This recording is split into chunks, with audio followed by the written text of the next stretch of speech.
महाकाल मंदिर में चल रहे निर्माण कार्यों के कारण प्रशासन इस बार महाशिवरात्रि के दर्शन को लेकर चिंतित है। प्रशासन का पूरा जोर इस बात पर है कि भक्तों को जल्दी से दर्शन हो और मंदिर की परंपरा का पालन भी पूरी तरह से हो।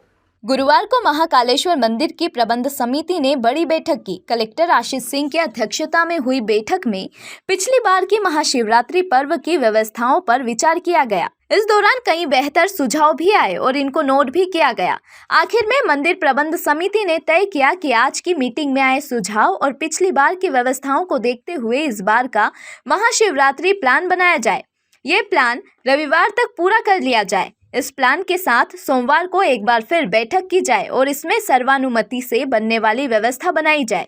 महाशिवरात्रि की व्यवस्था में इस बार 2 नए चैलेंज जुड़ गए हैं। पहला, कोविड का नया स्ट्रेन एवं मंदिर में चल रहे निर्माण कार्य।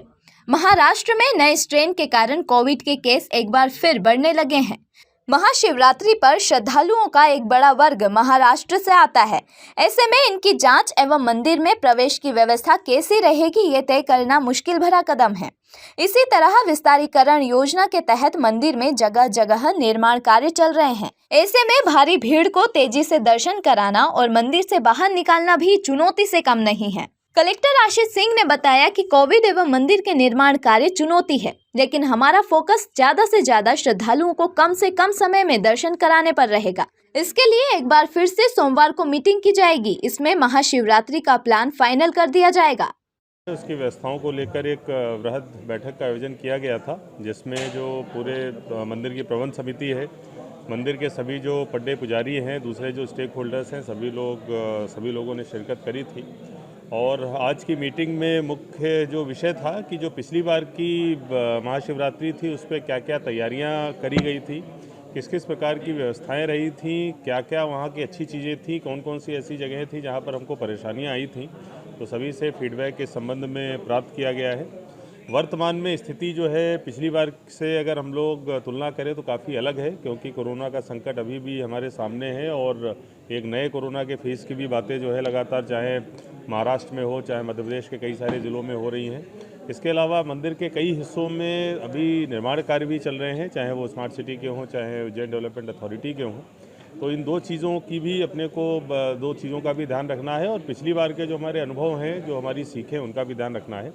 तो ये सारे फीडबैक लेते हुए अब हम लोग एक इंटरनल वर्किंग करेंगे अगले 2-3 दिनों में और उसके बाद में सोमवार की शाम को ये बैठक फिर से बुलाई जाएगी। जो हमारा प्रस्ताव होगा उस पर चर्चा होगी, उसमें जो भी सुझाव आएंगे, जो भी संशोधन प्रस्तावित किए जाएंगे, उसी हिसाब से काम करके हम लोग पूरी व्यवस्था को उस दिन फाइनल कर लेंगे। हमारी जो कोशिश है कि जितने भी श्रद्धालु आएँ उन सभी को बहुत ही फास्ट दर्शन हो, बिना किसी परेशानी के दर्शन हो। जितनी जल्दी हम लोग दर्शन करा सके उतना अच्छा रहेगा। साथ में चाहे हमारे मीडिया बंधु हों, चाहे हमारे जो पंडे और पुजारी और उनके परिवारों की जो परंपरा का पालन करना है, वो परंपरा का पालन भी बहुत आसान तरीके से हो जाए, उनको कोई समस्याएं ना आए, ये हमारी प्राथमिकताएं रहेंगी। उसी के हिसाब से हमारा प्लान तैयार किया जाएगा। देखिए, चूँकि अभी भस्म आरती पर प्रतिबंध है और पिछली प्रबंध समिति की बैठक में निर्णय भी लिया गया था कि भस्म आरती पर आगामी जो महाशिवरात्रि है उसके बाद ही उसको खोलने के ऊपर विचार होगा, तो उस पर प्रतिबंध यथावत कायम रहेगा। लेकिन जो फाइनल निर्णय है वो हम लोग जब सोमवार को बैठेंगे तब उस समय करेंगे। शिव नवरात्रि जो 9 दिनों तक उत्साह चलेगा, उसमें किस प्रकार की व्यवस्था है? देखिए, इसमें जो भी परंपराएं हैं, पूजन संबंधी जो अलग अलग पूजन होते हैं, जो क्रिया विधाएँ हैं, उन सभी का यथावत वैसे ही पारंपरिक रूप से पालन किया जाएगा। परंपरा के साथ कहीं पर भी किसी प्रकार का समझौता नहीं होगा। बस ये ज़रूर है कि जो थोड़ी बहुत कोरोना की रिस्ट्रिक्शंस है उनका पालन करना अनिवार्य होगा। देखिए, महाशिवरात्रि एक बहुत महत्वपूर्ण जो है वो अवसर होता है और ख़ासतौर पर अगर उज्जैन की हम लोग बात करें तो एक बैठक जिसमें प्रबंध समिति के सभी लोग, मंदिर के सभी पुजारी पुरोहित और अन्य भी जो सरकारी विभाग के लोग थे वो आए थे। और जो मुख्य चर्चा के बिंदु रहे उसमें जो पिछली महाशिवरात्रि होती थी उनमें क्या व्यवस्थाएं रहती थी, किस तरफ से प्रवेश रहता था, किस तरफ से निर्गम रहता था, क्या क्या चुनौतियां हमको फेस करनी पड़ी थी, कहाँ कहाँ पर दिक्कतें आती थी, वो सभी फीडबैक सभी लोगों से प्राप्त किए गए हैं। आज की स्थिति में अगर हम लोग बात करें तो एक तरफ कोरोना का जो नया फेज शुरू हो रहा है कई सारी जगहों पर, वो हमारे लिए भी एक कंसिडरेशन का पॉइंट रहेगा। इसके अलावा मंदिर के 2-3 हिस्सों में निर्माण कार्य भी चल रहा है, उसका भी हमको ध्यान रखना पड़ेगा।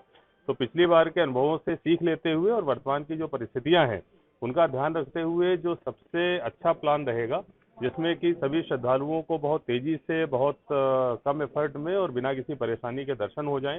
इसके अलावा चाहे हमारे मीडिया बंधु हों या फिर हमारे जो मंदिर के पड्डे पुजारी हैं, उनके जो परिवार वालों को पूजन की जो परंपराएं होती हैं, उनका विधिवत रूप से पालन हो जाए।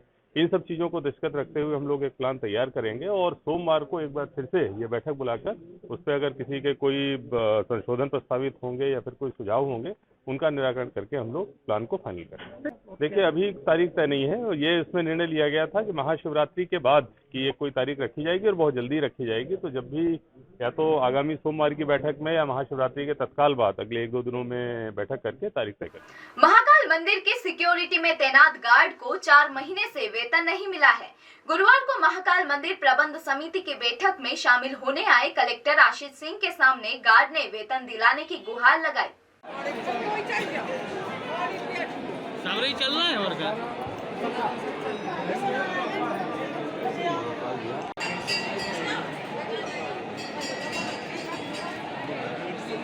मंदिर में SIS कंपनी के गार्ड्स तैनात हैं। इनको 4 महीने से वेतन नहीं मिला है।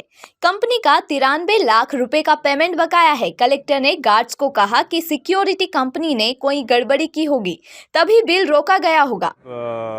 ये आपके द्वारा मामला मेरे संज्ञान में लाया गया है। कंपनी के लोग भी मुझसे मिलना चाहते हैं और मुझे लगता है कि अगर कोई पैसे काटे गए हैं तो विधिवत पेनल्टी के रूप में काटे गए होंगे। अगर वो लोग गलतियां करेंगे तो निश्चित रूप से उसका दंड उनको दिया जाएगा, लेकिन इसके बनिस्बत जो कर्मचारी हैं उनका पेमेंट किसी भी हालत में नहीं रुकना चाहिए। अगर ऐसा हुआ है तो गलत हुआ है। पूरे मामले की जांच करके बहुत जल्दी इसका निराकरण कर लिया जाएगा। 3-3, 4-4 महीने से उनको वेतन नहीं मिला है, तो आखिर वो काम कैसे करेंगे? देखिए, ये अगर है बहुत गंभीर मसला है। मेरे द्वारा इस मामले को संज्ञान में लेकर बहुत जल्दी कार्रवाई करेंगे।